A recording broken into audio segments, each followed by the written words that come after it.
اول حاجه حضرتك تكلمت انه الشريعه الاسلاميه بتقول ان الحكم الا لله. طب الاقباط بيقولوا على الجانب الاخر كذا. اولا بيقولوا ايه؟ اول ما انا ايه على الجانب الاخر؟ هنفترض يعني لا بيقولوا ايه؟ ما بيقولوش حاجه. بيقولوا لتخضع كل نفس للسلاطين الفائقه، فليس سلطان الا من الله، والسلاطين الفائقه هي من ترتيب الله، حتى انه من يقاوم السلطان يقاوم ترتيب الله. حضرتك دي بقى فين؟ تمام. عشان كده بقى احنا بنقول عشان كده بمعنى ايه بقى؟ بمعنى انه الاقباط دينيا حتى الجزيه اللي حضرتك بتتكلم عليه، فاعطوا الجزيه لمن له الجزيه، والجبايه لمن له الجبايه، والخوف لمن له الخوف، والامن لمن له الامن.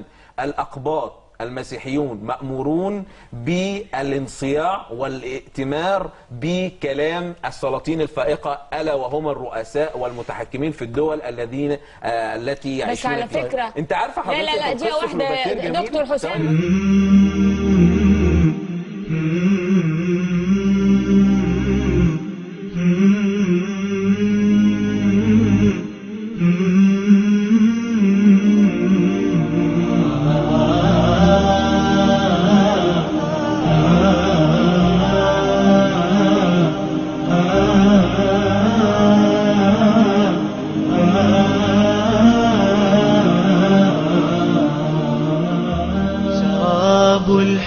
يعرف بالمذاق وما كل السقاة له بساق.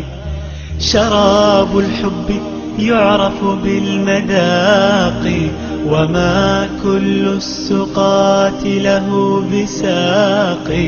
أحب الله عن أدب وصدق ولا أرضى سوى التقوى خلاق.